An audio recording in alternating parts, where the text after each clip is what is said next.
น่าศึกษาและก็เป็นพระสูตรที่เป็นปัจจัยซึ่งกันและกันอ้างอิงซึ่งกันและกันครับวันนี้เราจะมาทบทวนถึงพระสูตรที่ชื่อว่าอัสสาทะสูตรอัสสาทะนี่ก็แปลว่าคุณความเป็นคุณอะไรรูปและนามคุณของรูปและนามมีอะไรบ้างว่าด้วยสิ่งที่พระพุทธองค์ทรงค้นพบถ้าพระพุทธเจ้าไม่อุบัติขึ้นมาเราก็ไม่รู้ว่าอันไหนเป็นคุณอันไหนเป็นโท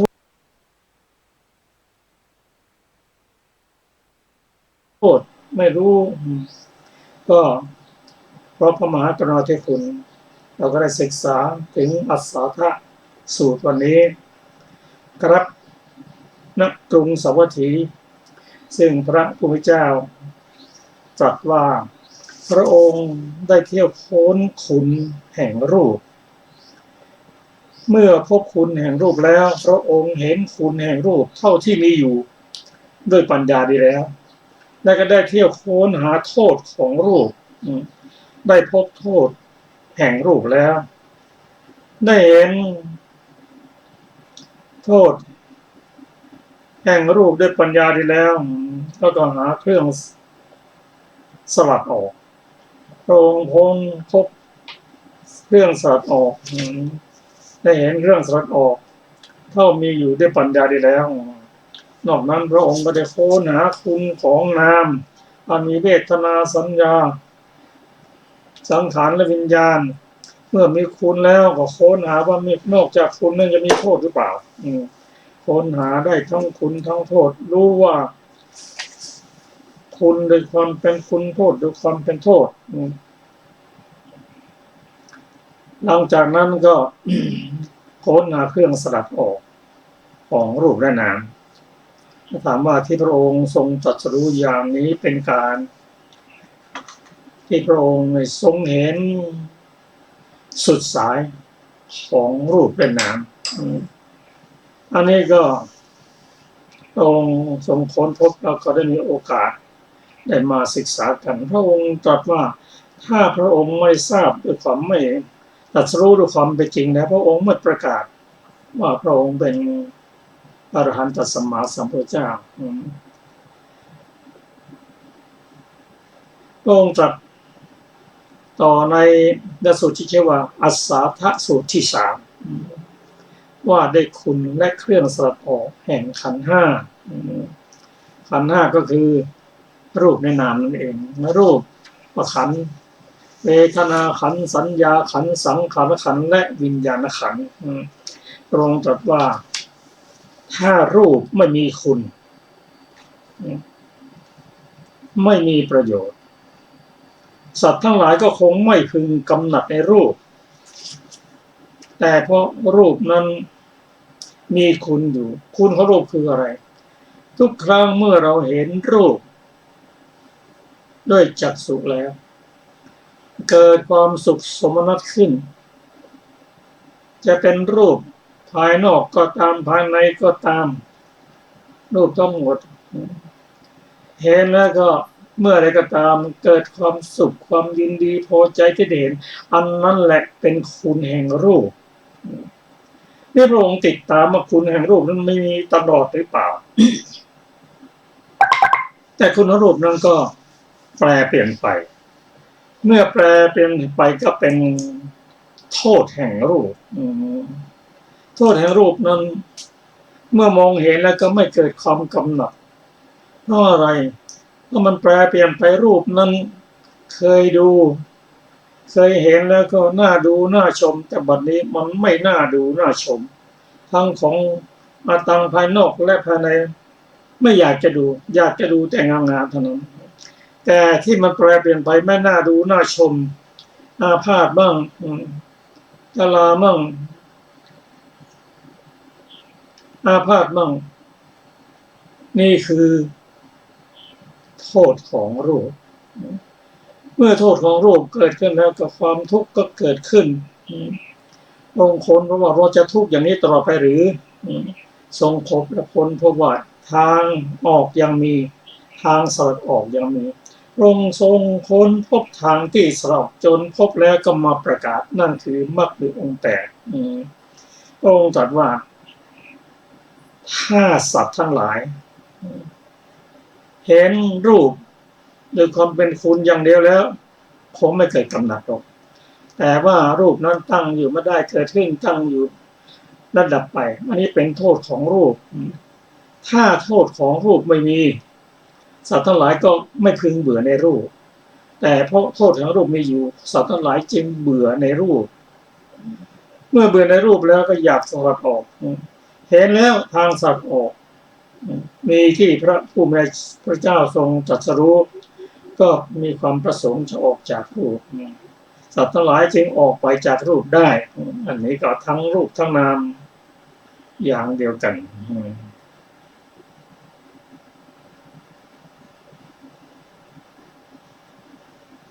ในสูตรหนึ่งซึ่งเกี่ยวข้องกันซึ่งพระพุทธเจ้าตรัสว่าสัตว์ทั้งหลายที่ยังไม่รู้ยิ่งซึ่งคุณโดยความเป็นคุณไม่รู้ยิ่งซึ่งโทษด้วยความเป็นโทษและเครื่องสลัดออกโดยความเป็นเครื่องสลัดออกแห่งอุปทานขันธ์ห้าตามผมเป็นจริงเพียงใดสัตว์ทั้งหลายก็ยังไม่เป็นผู้ออกไปไม่พรากไปไม่หลุดพ้นไปมีใจอันหาขอบเขตไม่ได้อยู่ในโลกพร้อมทั้งเทวโลกมารโลกพรหมโลกหมุนวนอยู่นั่นเอง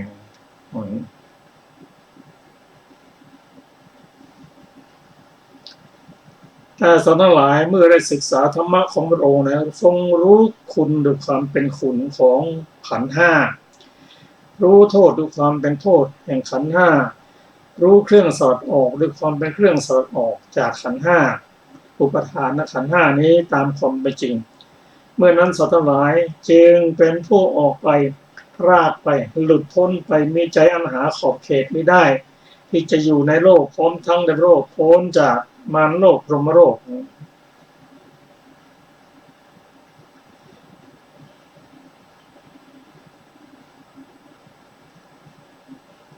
เราจะมาศึกษาอีกสักสูตรหนึ่งนะฮะ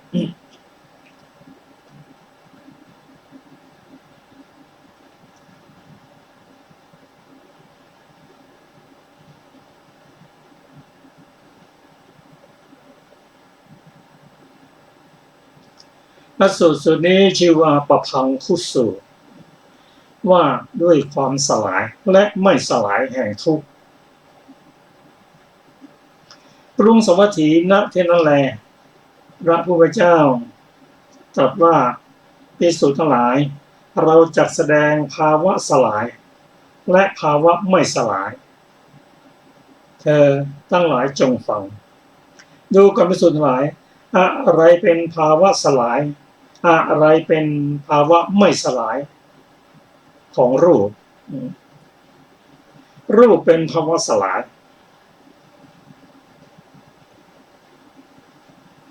ความเข้าไป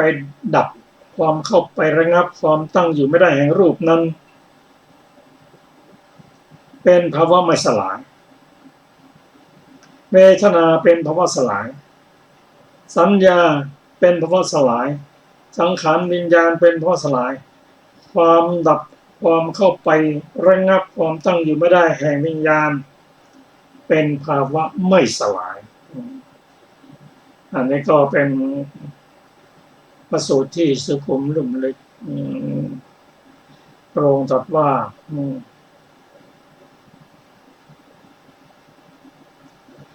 รูปเป็นภาวะสลายในรูปนั้นนะจะต้องแตกดับไปในที่สุดลักษณะของรูปเป็นอย่างนั้นมีความสลายเป็นธรรมดาการเข้าไปสงบระงับความตั้งอยู่แห่งรูปนั้นเป็นภาวะไม่สลายความเข้าไปดับนั้นก็คือดับด้วยปัญญาไม่เห็นโทษเบื่อสลัดออกไม่ยึดติดในรูปนั้นก็รูปนั้นก็ยังคงอยู่แล้วก็อาศัยรูปมาอยู่แต่ว่าสลัดออกจากรูปแล้ว เพียงอาศัยอยู่เท่านั้นเองวิญญาณก็เหมือนเดียวกันนามก็แห่งอย่างเดียวกันองค์ตรัสว่าเวทนาเป็นภาวะสลายเวทนานั้นเกิดขึ้นตั้งอยู่ระดับไปตลอดเวลาเพราะอาศัยปัจจัย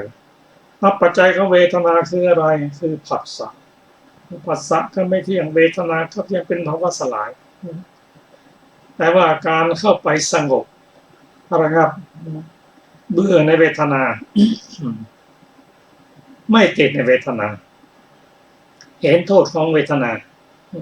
ไม่ยึดติดในเวทนาเวทนาก็เป็นภาวะที่ไม่สลายก็ยังมีอยู่แต่เราไม่ติดใจไม่ยึดมั่นทั้งรูปและนามนั่นเองครับต่อไปก็ขอเชิญอาจารย์ศิลปาสวัสดีค่ะท่านผู้ฟังทุกท่านวันนี้เราจะเริ่มต้นที่ อานันทสูตรที่1ว่าด้วยความเป็นอนิจจังแห่งขันธ์5กรุงสาวัตถีครั้งนั้นแลท่านพระอานนท์ออกจากที่พักผ่อนในเวลาเย็นเข้าไปเฝ้าพระผู้มีพระภาคเจ้าถึงที่ประทับถวายบังคมพระผู้มีพระภาคเจ้าแล้วนั่งณที่ควรส่วนข้างหนึ่งครั้นแล้วพระผู้มีพระภาคเจ้าได้ตรัสกับพระอานนท์ว่าดูก่อนอานนท์ถ้าภิกษุทั้งหลายพึงถามเธออย่างนี้ว่าท่านอานนท์ความเกิดขึ้นแห่งธรรมเหล่าไหนย่อมปรากฏความเสื่อมแห่งธรรมเหล่าไหนย่อมปรากฏความเป็นอย่างอื่นแห่งธรรมเหล่าไหนที่ตั้งอยู่แล้วย่อมปรากฏดังนี้ไซร้เธอถูกถามอย่างนี้แล้วจะพึงพยากรณ์ว่าอย่างไรท่านพระอานนท์กราบทูลว่าข้าแต่พระองค์ผู้เจริญข้าพระองค์ถูกถามอย่างนี้พึงพยากรณ์อย่างนี้ว่าดูก่อนอาวุโสทั้งหลายความบังเกิดขึ้นแห่งรูปแลย่อมปรากฏความเสื่อมแห่งรูปย่อมปรากฏความเป็นอย่างอื่นแห่งรูปที่ตั้งอยู่แล้วย่อมปรากฏความบังเกิดขึ้นแห่งเวทนาสัญญาสังขารวิญญาณย่อมปรากฏความเสื่อมแห่งวิญญาณย่อมปรากฏความเป็นอย่างอื่นแห่งวิญญาณที่ตั้งอยู่แล้วย่อมปรากฏดูก่อนอาวุโสทั้งหลายความบังเกิดขึ้นแห่งธรรมเหล่านี้แลย่อมปรากฏความเสื่อมแห่งธรรมเหล่านี้แลย่อมปรากฏความเป็นอย่างอื่นแห่งธรรมที่ตั้งอยู่แล้วย่อมปรากฏข้าแต่พระองค์ผู้เจริญข้าพระองค์ถูกถามอย่างนี้แล้วพึงพยากรณ์อย่างนี้แลพระพุทธเจ้าถูกแล้วอานนท์ความบังเกิดขึ้นแห่งรูปแลย่อมปรากฏความเสื่อมแห่งรูปแลย่อมปรากฏความเป็นอย่างอื่นแห่งรูปที่ตั้งอยู่แล้วย่อมปรากฏความบังเกิดขึ้นแห่งเวทนาสัญญาสังขารวิญญาณย่อมปรากฏความเสื่อมแห่งวิญญาณย่อมปรากฏความเป็นไปอย่างอื่นแห่งวิญญาณที่ตั้งอยู่แล้วย่อมปรากฏดูก่อนอานนท์ความบังเกิดขึ้นแห่งธรรมเหล่านี้แลย่อมปรากฏความเสื่อมแห่งธรรมเหล่านี้แลย่อมปรากฏความเป็นอย่างอื่นแห่งธรรมเหล่านี้ที่ตั้งอยู่แล้วย่อมปรากฏดูก่อนอานนท์เธอถูกถามอย่างนี้แล้วพึงพยากรณ์อย่างนี้จบอานันทสูตรที่1อรรถกถาอานันทสูตรที่1มีวินิจฉัยดังต่อไปนี้บทว่าทิตัสสะอัญญหัตตังปัญญายติความว่าเมื่อรูปยังดำรงอยู่คือเป็นอยู่ชราย่อมปรากฏคำว่าทิติเป็นชื่อของการหล่อเลี้ยงกล่าวคือชีวิตินทรีย์คำว่าอัญญหัตตังเป็นชื่อของชราด้วยเหตุนั้นโบราณอาจารย์ทั้งหลายจึงกล่าวว่าอุปาโทชาติอักขาโตพังโควุตโตวโยติจะอัญญ ถัดตังชราวุตตาทิติจะอนุปาลนา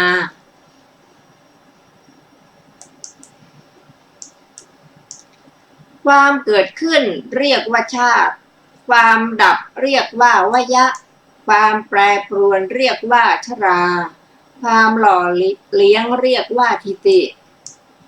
ขันธ์แต่ละขันธ์มีลักษณะ3อย่างคืออุปาทะชราและพังคะด้วยประการชนี้ที่พระองค์หมายถึงตรัสไว้ว่าดูก่อนภิกษุทั้งหลาย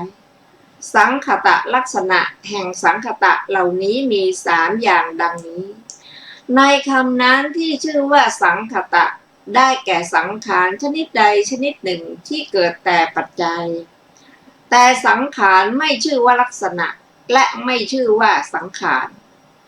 ด้วยว่าเว้นลักษณะเสียใครๆไม่อาจจะบัญญัติสังขารได้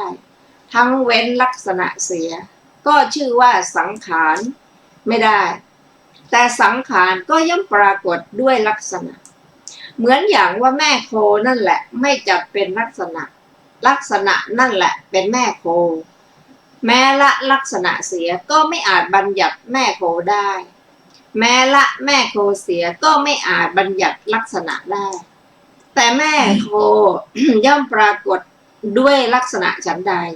ข้ออุปมานี้ก็พึงทราบฉะนั้นบรรดาขณะทั้ง3นั้นในอุปาทะขณะแห่งสังขารทั้งหลายสังขารก็ดีอุปาทะลักษณะก็ดีขณะแห่งสังขารก็ดีกล่าวคือกาละก็ดีย่อมปรากฏเมื่อกล่าวว่าอุปาเทติย่อมเกิดขึ้นสังขารก็ดีชราลักษณะก็ดีขณะแห่งสังขารนั้นกล่าวคือกาละก็ดีย่อมปรากฏในพังคขณะสังขารก็ดีสังขารลักษณะก็ดีขณะแห่งสังขารนั้นกล่าวคือกาละก็ดีย่อมปรากฏแต่อาจารย์อีกพวกหนึ่งกล่าวว่าขึ้นชื่อว่าชราขณะแห่งอรูปธรรมทั้งหลายใครๆไม่อาจบัญญัติได้และพระสัมมาสัมพุทธเจ้าเมื่อตรัสว่าความเกิดขึ้นแห่งเวทนาย่อมปรากฏความเสื่อมแห่งเวทนาย่อมปรากฏเมื่อเวทนาตั้งอยู่ความแปรปรวนย่อมปรากฏทรงบัญญัติลักษณะ3แม้แห่งอรูปธรรมย่อมได้ลักษณะ3เหล่านั้นเพราะอาศัยขณะปัจจุบันครั้นกล่าวดังนี้แล้วสำเร็จความนั้นตามอาจาริยคาถานี้ว่าอธิตาสัพพธรรมานังทิตินามะปวุจติตัดเสวะเพโทมะระนังสัพพทาสัพพปานินังความที่ทำทั้งปวงเป็นปัจจุบันท่านเรียกว่าทิติขณะความแตกดับแห่งรูปนั้นแลของสรรพสัตว์ในการทุกเมื่อเรียกว่ามรณะดังนี้อันหนึ่งท่านยังกล่าวว่าพึงทราบว่าปาณปราณด้วยอำนาจสันตติก็เพราะเหตุที่ในพระสูตรไม่มีความแปลกกันฉะนั้นตามมติของอาจารย์ก็ไม่พึงเพิกถอนพระสูตรพึงกระทำพระสูตรเท่านั้นเป็นสำคัญจบอรรถกถาอานันทสูตรที่1ต่อไปเป็น อานันทสูตรที่2ว่าด้วยความเป็นอนิจจังแห่งขันธ์5ใน3กาลกรุงสาวัตถีครั้นแล้วพระผู้มีพระภาคเจ้าได้ตรัสกับพระอานนท์ว่าดูก่อนอานนท์ถ้าภิกษุทั้งหลายพึงถามเธออย่างนี้ว่าท่านอานนท์ความบังเกิดขึ้นแห่งธรรมเหล่าไหนปรากฏแล้วความเสื่อมแห่งธรรมเหล่าไหนปรากฏแล้ว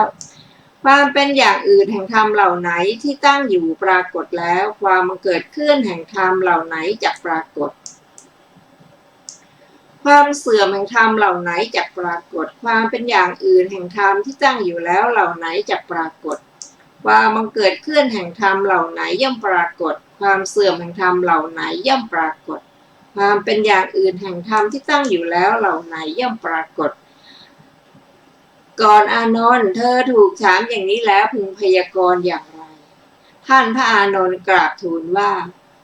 ข้าแต่พระองค์ผู้เจริญข้าพระองค์ถูกถามอย่างนี้แล้วพึงพยากรณ์อย่างนี้ว่าดูก่อนอาวุโสทั้งหลายรูปใดแลที่ล่วงไปแล้วดับแล้วแปรไปแล้วความบังเกิดขึ้นแห่งรูปนั้นปรากฏแล้วความเสื่อมแห่งรูปนั้นปรากฏแล้วความเป็นอย่างอื่นแห่งรูปที่ตั้งอยู่แล้วนั้นปรากฏแล้วเวทนาสัญญาสังขารวิญญาณใดที่ล่วงไปแล้วดับแล้วแปรไปแล้วความบังเกิดขึ้นแห่งวิญญาณนั้นปรากฏแล้วความเสื่อมแห่งวิญญาณนั้นปรากฏแล้วความเป็นอย่างอื่นแห่งวิญญาณที่ตั้งอยู่แล้วนั้นปรากฏแล้วดูก่อนอาวุโสทั้งหลายความบังเกิดขึ้นแห่งธรรมเหล่านี้แลปรากฏแล้วความเสื่อมแห่งธรรมเหล่านี้แลปรากฏแล้วความเป็นอย่างอื่นแห่งธรรมที่ตั้งอยู่แล้วเหล่านี้แลปรากฏแล้วดูก่อนอาวุโสทั้งหลายรูปใดแลยังไม่เกิดยังไม่ปรากฏความบังเกิดขึ้นแห่งรูปนั้นจักปรากฏความเสื่อมแห่งรูปนั้นจักปรากฏความเป็นอย่างอื่นแห่งรูปที่ตั้งอยู่แล้วนั้นจักปรากฏเวทนาสัญญาสังขารวิญญาณใดที่ยังไม่เกิดยังไม่ปรากฏความบังเกิดขึ้นแห่งวิญญาณนั้นจักปรากฏความเสื่อมแห่งวิญญาณนั้นจักปรากฏความเป็นอย่างอื่นแห่งวิญญาณที่ตั้งอยู่แล้วนั้นจักปรากฏดูก่อนอาวุโสทั้งหลายความบังเกิดขึ้นแห่งธรรมเหล่านี้แลจักปรากฏความเสื่อมแห่งธรรมเหล่านี้แลจักปรากฏความเป็นอย่างอื่นแห่งธรรมเหล่านี้ที่ตั้งอยู่แล้วแลจักปรากฏดูก่อนอาวุโสทั้งหลายรูปใดแลที่เกิดที่ปรากฏความบังเกิดขึ้นแห่งรูปนั้นย่อมปรากฏความเสื่อมแห่งรูปนั้นย่อมปรากฏความเป็นอย่างอื่นแห่งรูปที่ตั้งอยู่แล้วนั้นย่อมปรากฏเวทนาสัญญาสังขารวิญญาณใดที่เกิดที่ปรากฏความบังเกิดขึ้นแห่งวิญญาณนั้นย่อมปรากฏความเสื่อมแห่งวิญญาณนั้นย่อมปรากฏความเป็นอย่างอื่นแห่งวิญญาณที่ตั้งอยู่แล้วนั้นย่อมปรากฏดูก่อนอาวุโสทั้งหลายความบังเกิดขึ้นแห่งธรรมเหล่านี้แลย่อมปรากฏความเสื่อมแห่งธรรมเหล่านี้แลย่อมปรากฏความเป็นอย่างอื่นแห่งธรรมที่ตั้งอยู่แล้วเหล่านี้แลย่อมปรากฏข้าแต่พระองค์ผู้เจริญข้าพระองค์ถูกถามอย่างนี้แล้วพึงพยากรณ์อย่างนี้แล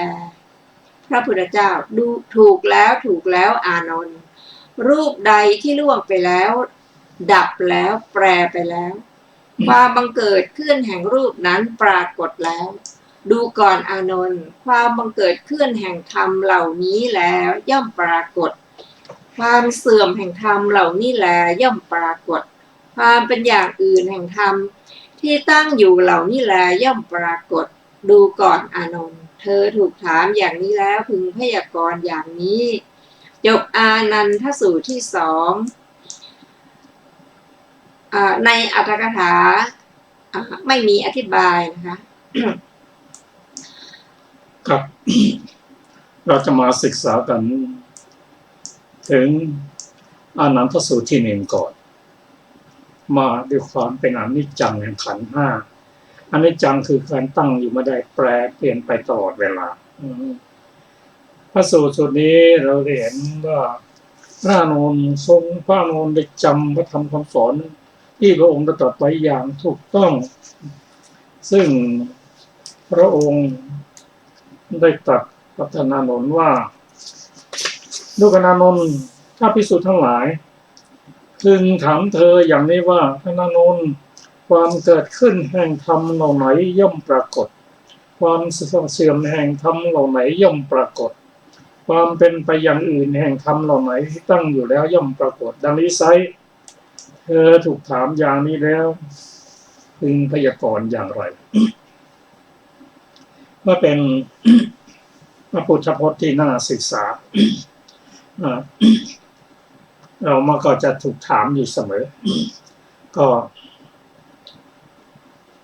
ศึกษาคำที่พระอานนท์ทูลตอบนั้นนะก็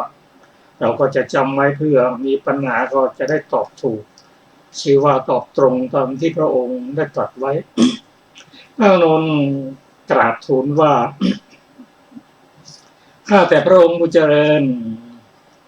ถ้าข้าพระองค์ถูกถามอย่างนี้ก็จะตอบอย่างนี้ว่าอาวุโสทั้งหลายความบังเกิดขึ้นแห่งรูปแลย่อมปรากฏความเสื่อมแห่งรูปย่อมปรากฏความเป็นอย่างอื่นแห่งรูปที่ตั้งอยู่แล้วย่อมปรากฏความบังเกิดแห่งเวทนาสัญญาสังขารและวิญญาณย่อมปรากฏความเสื่อมแห่งวิญญาณย่อมปรากฏความเป็นอย่างอื่นแห่งวิญญาณที่ตั้งอยู่แล้วย่อมปรากฏ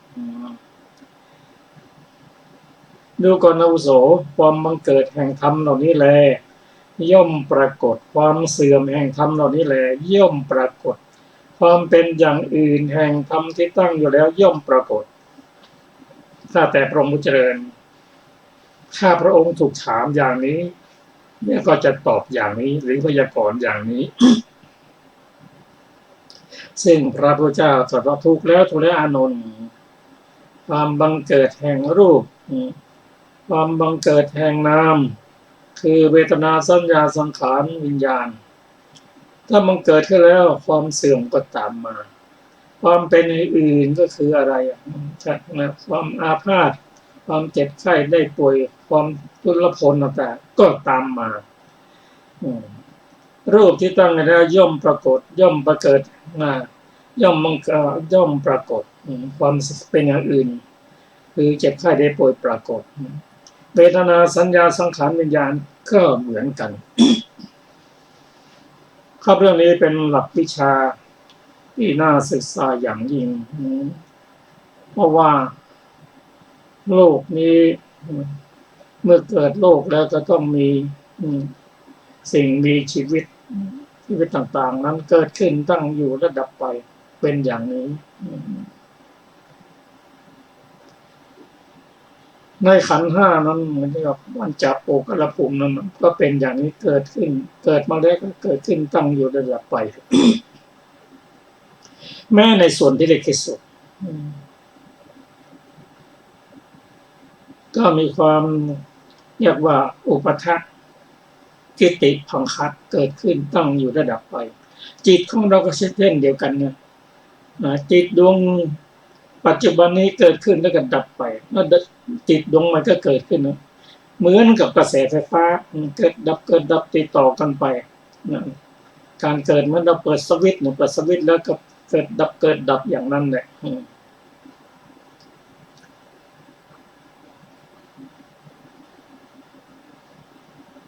ปัญหาที่โรงได้ทรงตั้งขึ้นนั้นก็เป็นเกี่ยวกับขันธ์ห้าอุปทานขันธ์ห้าซึ่งเป็นวัฏฏะที่ยาวนานสมแล้วที่พระองค์ตรัสไว้ว่าอุปโทชาติการเกิดขึ้นแห่งชาติเกิดขึ้นแล้วก็มีตั้งอยู่เปลี่ยนไปแล้วก็ดับไปแปรไปเปลี่ยนไปกันได้แก่ชราความเกิดขึ้นเรียกว่าชาติความดับเรียกว่าวยะหรือความเสื่อมไปดับไปวยะความแปรปรวนเรียกว่าชราความหล่อเลี้ยงอยู่ชื่อว่าทิฏฐินี่ก็อยู่ในท่ามกลางแต่ละขันธ์เหล่านี้มีลักษณะคืออุปทะทิฏฐิและพังคะชราเรียกว่าทิฏฐิ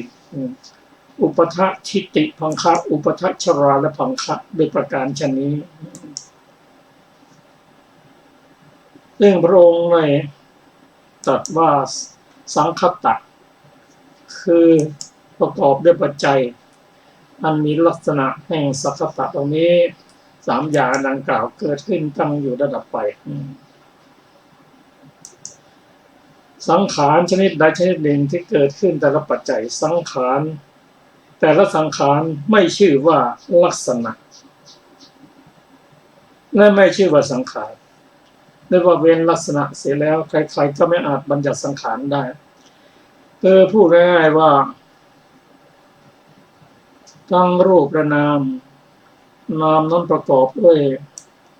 วิญญาณและเจตสิกอีก52 ดวงมีลักษณะเฉพาะตนเฉพาะองค์ธรรมทั้งนั้นถ้าไม่มีลักษณะแล้วก็ไม่อาจจะชี้ชัดได้ว่าอันนี้เป็นรูปอันนี้เป็นนามอันนี้ผัสสะอันนี้เวทนาก็ต้องอาศัยลักษณะสี่เรียกว่าลักษณะพิเศษเรียกลักษณะที่จตุกะเรารู้ได้อย่างไรว่าเป็นรูปลักษณะของรูปก็คือแตกสลายในที่สุดอันนี้แน่นอนที่สุดถ้ายังไม่แตกสลายในสุดก็ไม่ใช่รูปหรอกรูปนั้นมีการแยกจากกันได้เป็นกิจรูปนั้นเป็นอัพยากตะมีวิญญาณและสังขารเป็นเหตุใกล้รูปนั้นเป็นพยากตะยังไงรูปนั้นไม่ใช่บุญใช่บาปไม่ใช่เป็นตัวรู้แต่เป็นตัวถูกรู้ถ้าเรารู้ลักษณะอย่างนี้คือรูปละธาตุดินธาตุน้ำธาตุไฟธาตุลมมีลักษณะสี่ทั้งนั้นเลยเรื่องเหล่านี้เราได้ศึกษาได้รู้ได้เพราะอาศัยพระปัญญาธิคุณพระบริสุทธิ์ธิคุณและพระมหากรุณาธิคุณแม้แต่วัวแต่ควายก็เหมือนกันมีลักษณะถ้างั้นเจ้าของก็จำไม่ได้หรอกต้องมีลักษณะสีนั้นอย่างมันไม่มีอะไรไม่แปลกมันแปลกกัน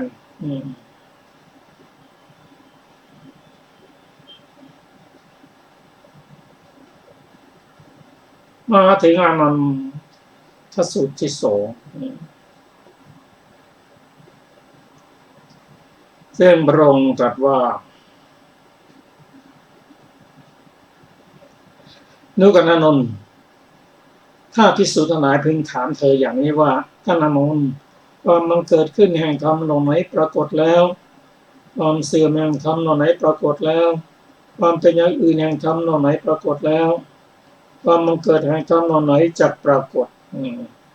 ก็รูปนามทั้งนั้นรูปจักปรากฏเวทนาสัญญาสังขารจักปรากฏแล้วก็เกิดความเสื่อมระดับไปเกิดขึ้นตั้งอยู่ระดับไปเป็นการเน้นถึงสามัญลักษณะซึ่งบุคคลที่ศึกษาก็จะสามารถจะรู้ได้โดยการเจริญทั้งด้านสมถะและวิปัสสนาเห็นความเกิดขึ้นตั้งอยู่ระดับไปตามความเป็นจริงซึ่งปัญญาในระดับของด้านสมาธิจึงจะเห็นความเกิดขึ้นตั้งอยู่ระดับไปในด้านวิปัสสนาก็เช่นเดียวกันเป็นปัญญาในระดับสมัชสนญาณซึ่งสมัชสนญาณนี้ก็ทางด้านสมาธิและด้านวิปัสสนามีความเห็นมีปัญญาในระดับนั้นแต่ไปแยกกันอย่างวิปัสสนาเห็นความเกิดความดับเห็นความดับเห็นโทษมีกด้านปัญญาไป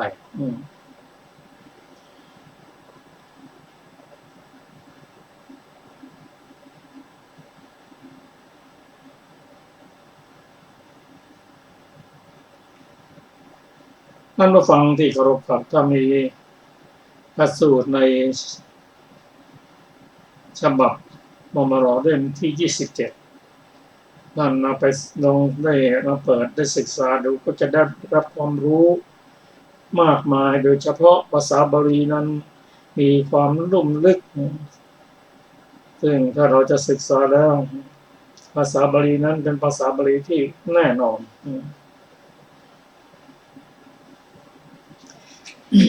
ความที่ทำทั้งปวงเป็นปัจจุบันท่านเรียกว่าทิฏฐิคือความตั้งอยู่นั่นเองทิฏฐิความแตกดับของรูปนั่นแหละ ที่เรียกว่ามรณะหรือผังคะที่เกิดจากว่าอุปทัทิฏฐิผังคะครับเราจะมาศึกษาพระสูตรต่อไปขอเชิญอาจารย์สุรภาพระสูตรต่อไปคืออนุธรรมสูตรที่หนึ่งว่าด้วยความหน่ายในขันธ์ห้าที่หน้ากรุงสาวัตถีพระผู้มีพระภาคเจ้าได้ตรัสว่าภิกษุผู้ปฏิบัติธรรมสมควรแก่ธรรมย่อมมีธรรมอันเหมาะสมคือพึงเป็นผู้มากไปด้วยความหน่ายในรูปอยู่พึงเป็นผู้มากไปด้วยความหน่ายในเวทนาอยู่พึงเป็นผู้มากไปด้วยความหน่ายในสัญญาอยู่พึงเป็นผู้มากไปด้วยความหน่ายในสังขารอยู่พึงเป็นผู้มากไปด้วยความหน่ายในวิญญาณอยู่ภิกษุนั้นเมื่อเป็นผู้มากไปด้วยความหน่ายในรูปในเวทนาในสัญญาในสังขารในวิญญาณอยู่ย่อมกำหนดรู้รูปเวทนาสัญญาสังขารวิญญาณเมื่อกำหนดรู้รูปเวทนาสัญญาสังขารวิญญาณย่อมหลุดพ้นจากรูปย่อมหลุดพ้นจากเวทนาย่อมหลุดพ้นจากสัญญาย่อมหลุดพ้นจากสังขารย่อมหลุดพ้นจากวิญญาณย่อมหลุดพ้นจากชาติชรามรณะโสกะปริเทวะทุกโทมนัสอุปาญาตเรากล่าวว่าย่อมหลุดพ้นไปจากทุกข์จบอนุธรรมสูตรที่หนึ่งมีอรรถกถาวินิจฉัยดังต่อไปนี้บทว่าธรรมานุธรรมปฏิปันนัสสะความว่าผู้ปฏิบัติปุพพภาคปฏิปทาอันเป็นธรรมสมควรแก่โลกุตรธรรม9บทว่าอายะมนุธรรมโมความว่าธรรมนี้เป็นอนุโลมธรรมบทว่านิพพิทาพะหุโลได้แก่เป็นผู้ไม่มากไปด้วยความกระสันบทว่าปริชานาติได้แก่กำหนดรู้ด้วยปริญญา3บทว่าปริมุจจติได้แก่หลุดพ้นด้วยปหานปริญญาที่เกิดขึ้นในมรรคขณะในพระสูตรนี้เป็นอันตรัสเฉพาะมรรคเท่านั้นด้วยประการฉะนี้ในปริญญา3นอกจากนี้ก็เหมือนกันแต่ในที่นี้ท่านไม่กำหนดเอาอนุปัสสนากำหนดเอาในปริญญา3เหล่านั้นเพราะฉะนั้นแม้ในที่นี้อนุปัสสนานั้นพึงกำหนดตามที่ท่านกำหนดไว้แล้วในปริญญา3นั่นแลจริงอยู่ในปริญญา3เหล่านั้นเว้นอนุปัสสนาอย่างใดอย่างหนึ่งเสียใครๆไม่อาจจะเบื่อหน่ายหรือกำหนดรู้ได้จบอรรถกถาอนุธรรมสูตรที่หนึ่งอนุธรรมสูตรที่สองว่าด้วยการพิจารณาเห็นอนิจจังในขันธ์ห้ากรุงสาวัตถีดูก่อนภิกษุทั้งหลายภิกษุผู้ปฏิบัติธรรมสมควรแก่ธรรมย่อมมีธรรมอันเหมาะสมคือพึงเป็นผู้พิจารณาเห็นความไม่เที่ยงในรูปในเวทนาในสัญญาในสังขารในวิญญาณอยู่เมื่อเธอพิจารณาเห็นความไม่เที่ยงในรูปในเวทนาในสัญญาในสังขารในวิญญาณอยู่ย่อมกำหนดรู้รูปเวทนาสัญญาสังขารวิญญาณเมื่อเธอกำหนดรู้รูปเวทนาสัญญาสังขารวิญญาณย่อมหลุดพ้นจากรูปย่อมหลุดพ้นจากเวทนาย่อมหลุดพ้นจากสัญญาย่อมหลุดพ้นจากสังขารย่อมหลุดพ้นจากวิญญาณย่อมหลุดพ้นจากชาติชรามรณะโสกะปริเทวะทุกโทมนัสอุปาญาตเรากล่าวว่าย่อมหลุดพ้นจากทุกข์จบอนุธรรมสูตรที่สองต่อไปเป็นอนุธรรมสูตรที่3ว่าด้วยการพิจารณาเห็นทุกข์ในขันธ์5กรุงสาวัตถีพระผู้มีพระภาคเจ้าได้ตรัสว่าดูก่อนภิกษุทั้งหลายภิกษุผู้ปฏิบัติธรรมสมควรแก่ธรรมย่อมมีธรรมอันเหมาะสมคือพึงเป็นผู้พิจารณาเห็นทุกข์ในรูปในเวทนาในสัญญา ในสังขารในวิญญาณอยู่เมื่อเธอพิจารณาเห็นทุกข์ในรูปในเวทนาในสัญญาในสังขารในวิญญาณอยู่ย่อมกำหนดรู้รูปเวทนาสัญญาสังขารวิญญาณเมื่อกำหนดรู้รูปเวทนาสัญญาสังขารวิญญาณย่อมหลุดพ้นจากรูปย่อมหลุดพ้นจากเวทนาย่อมหลุดพ้นจากสัญญาย่อมหลุดพ้นจากสังขารย่อมหลุดพ้นจากวิญญาณย่อมหลุดพ้นจากชาติชรามรณะโศกปริเทวะทุกข์โทมนัสอุปาญาตเรากล่าวว่าย่อมหลุดพ้นจากทุกข์จบอนุธรรมสูตรที่3ต่อไปเป็นอนุธรรมสูตรที่4ว่าด้วยการพิจารณาเห็นอนัตตาในขันธ์ห้าณ กรุงสาวัตถีพระผู้มีพระภาคเจ้าได้ตรัสว่าดูก่อนภิกษุทั้งหลาย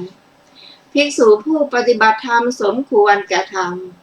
ย่อมมีธรรมอันเหมาะสมคือพึงเป็นผู้พิจารณาเห็นอนัตตาในรูปในเวทนาในสัญญาในสังขารในวิญญาณอยู่เมื่อเธอพิจารณาเห็นอนัตตาในรูปในเวทนาในสัญญาในสังขารในวิญญาณอยู่ย่อมกำหนดรู้รูปเวทนาสัญญาสังขารวิญญาณเมื่อเธอกำหนดรู้รูปเวทนาสัญญาสังขารวิญญาณย่อมหลุดพ้นจากรูปย่อมหลุดพ้นจากเวทนาย่อมหลุดพ้นจากสัญญาย่อมหลุดพ้นจากสังขารย่อมหลุดพ้นจากวิญญาณย่อมหลุดพ้นจากชาติชรามรณะโศกปริเทวะทุกข์โทมนัสอุปาญาตเรากล่าวว่าย่อมหลุดพ้นจากทุกข์จบอนุธรรมสูตรที่4จบณตุมหาวรรคที่4จบอรรถกถาสูตรที่1ถึง7และจบอรรถกถาณตุมหาวรรคที่4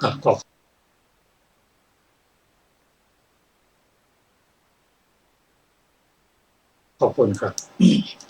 จากที่ได้รับฟังพระสูตรเหล่านี้ มีสิ่งที่น่าศึกษาอยู่หลายเรื่องเหมือนกันเมื่อคำว่าภิกษุผู้ปฏิบัติสมควรแก่ธรรมถ้าเราเคยได้ศึกษาในการสวดมนต์ต่างๆเช่นภิกษุเป็นผู้ที่ปฏิบัติดีปฏิบัติเพื่อศึกษาธรรมเป็นเครื่องออกจากทุกข์และสามีจิตปฏิปทาปฏิบัติสมควรแก่ธรรมคำว่าปฏิบัติสมควรแก่ธรรมนี้ได้แก่อริยบุคคล8รวมถ้านับเป็นคู่ก็4คู่นับเป็นแต่ละองค์ก็เป็น8ได้แก่1โสดาปัตติมรรคโสดาปัตติผลสกทาคามิมรรคสกทาคามิผลอนาคามิมรรคอนาคามิผลอรหัตตมรรคอรหัตตผลนี้รับเรียงตัวบุรุษได้8บุรุษเป็นผู้ปฏิบัติสมควรแก่ธรรมท่านจึงมีความเบื่อหน่ายในขันธ์ห้าซึ่งเป็นไปตามกฎของธรรมนิยามคืออนิจจังทุกขังอนัตตาอนิจจังมันคือความแปรเปลี่ยนความทนตั้งอยู่ไม่ได้ในแก่ร่างกายขันธ์ห้าพูดง่ายบอกว่าเกิดมาก็เริ่มแก่แล้วเกิดมาปุ๊บก็แก่ปั๊บเพราะอะไรเพราะถ้าพูดถึงตัวจิตนั่นนะแต่ละขณะนั่นนะเกิดขึ้นตั้งอยู่แล้วดับไปเกิดขึ้นตั้งอยู่แล้วดับไปจิตดวงนี้กับจิตดวงที่ผ่านมาก็ไม่เหมือนกันเกิดขึ้นตั้งอยู่ดับไม่รู้จักจบจักสิ้นซึ่งพระอริยบุคคลหรือผู้สมควรผู้ปฏิบัติสมควรจะทำแล้วท่านมองเห็น ในทุกข์ความเป็นอนิจจังท่านเห็นแล้ว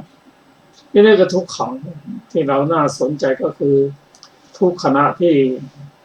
มีการแปรเปลี่ยนไปของขันธ์ห้านั้นนะเกิดแต่รูปเกิดแต่นามถ้าเกิดแต่รูปแล้วนะตามลักษณะของรูปที่เราศึกษามารูปไม่รู้สึกอะไรเลยมันจะแก่มันจะเจ็บมันก็ไม่ทุกข์หรอกแต่ตัวที่ทุกข์นั่นคือตัวนามตัวจิตนั่นนะที่เข้าไปยึดมั่นว่ารูปของเรามีรูปของเราเนี่ยเป็นตัวทุกข์ซึ่งตรงแต่ว่าการเข้าไปยึดมั่นทั้งในรูปในเวทนาในสัญญาสังขารวิญญาณหรืออุปทานขันธ์นั้นนะเป็นตัวทุกข์และทุกข์ตัวนี้มันเป็นไปตามธรรมชาติเรียกว่าอนัตตาไม่ใช่ตัวไม่ใช่ตนมันเกิดขึ้นด้วยเหตุและปัจจัยนะตัวตนมันอยู่ที่ไหนมันไม่มีอาศัยปัจจัยอย่างนั้นปัจจัยหลายอย่างมารวมกันเพราะฉะนั้นเราจึงบังคับบัญชาไม่ได้ไม่มีอำนาจเรียกว่าอนัตตาซึ่งพระอริยบุคคลหรือภิกษุผู้ปฏิบัติสมควรท่านมองเห็นนะท่านเบื่อซึ่งเบื่อนี้ก็เป็นปัญญาระดับเรียกว่ามุนจิตตุกัมมัจตายานอยากจะไม่เอาละอยากจะออกกันละความเบื่อเรียกว่านิพพิทายานเราเนี่ยได้ศึกษาว่าธรรมนี้เป็นธรรมที่พระองค์ได้ตรัสกับพระอานนท์และผู้ที่เข้ามาบวชภิกษุนั้นเป็นผู้ที่มีศีลมีสมาธิมีปัญญาเป็นผู้ที่มีบุญได้ตั้งความปรารถนาในชาติก่อนว่าขอให้มีโอกาสได้พบพระผู้เป็นเจ้าด้วยตาเนื้อด้วยตาปัญญาขอให้ได้ฟังธรรมของพระองค์ขอให้ได้ปฏิบัติธรรมขอให้ได้บรรลุธรรมเพราะฉะนั้นบุคคลผู้ได้สั่งสมปัญญาบารมีและตั้งความปรารถนาอย่างนั้นท่านเข้าใจเราก็พึงศึกษาตามที่ได้ศึกษามาก็เป็นการเพิ่มพูนปัญญาเพิ่มอุปนิสัยที่จะทำให้บรรลุในที่สุดครับมาถึงอีกสูตรหนึ่งที่น่าศึกษาก็คืออัตตทีปสูตรเชิญอาจารย์สุรภาครับอัตตทีปวรรคที่ห้าอัตตทีปสูตรว่าด้วยการพึ่งตนพึ่งธรรมข้าพเจ้าได้สดับมาแล้วอย่างนี้สมัยหนึ่งพระผู้มีพระภาคเจ้าประทับอยู่ณพระเชตวันอารามของท่านอนาถบิณฑิกเศรษฐีกรุงสาวัตถี ณ ที่นั่นแลพระผู้มีพระภาคเจ้าตรัสเรียกภิกษุทั้งหลายแล้วตรัสว่าดูก่อนภิกษุทั้งหลายเธอทั้งหลายจงเป็นผู้มีตนเป็นที่พึ่งมีตนเป็นสรณะไม่มีสิ่งอื่นเป็นสรณะจงเป็นผู้มีธรรมเป็นที่พึ่ง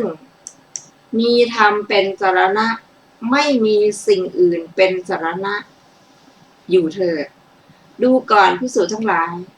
เมื่อเธอทั้งหลายจะมีตนเป็นที่พึ่งมีตนเป็นสรณะ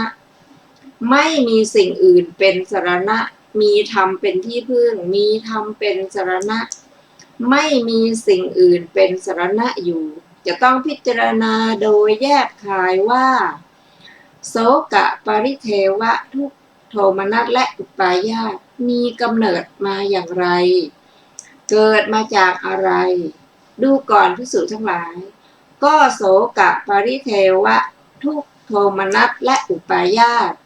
มีกำเนิดมาอย่างไรเกิดมาจากอะไรดูก่อนภิกษุทั้งหลายปุถุชนผู้มิได้สดับแล้วในโลกนี้ไม่ได้เห็นพระอริยเจ้าทั้งหลายไม่ฉลาดในธรรมของพระอริยเจ้าไม่ได้รับแนะนำในอริยธรรมไม่ได้เห็นสัตว์บุรุษทั้งหลายไม่ฉลาดในธรรมของสัตว์บุรุษไม่ได้รับแนะนำในสัพพริสธรรมย่อมตามเห็นรูปโดยความเป็นตนหนึ่งย่อมเห็นตนมีรูปหนึ่งย่อมเห็นรูปในตนหนึ่ง ย่อมเห็นตนในรูปหนึ่งรูปนั้นของเขาย่อมแปรไปย่อมเป็นอย่างอื่นไปโสกะปริเทวะทุกโทมนัสและอุปาญาตย่อมเกิดขึ้นแก่เขาเพราะรูปแปรไปและเป็นอื่นไปย่อมเห็นเวทนาโดยความเป็นตนย่อมเห็นสัญญาโดยความเป็นตนย่อมเห็นสังขารโดยความเป็นตนย่อมเห็นวิญญาณโดยความเป็นตนหนึ่ง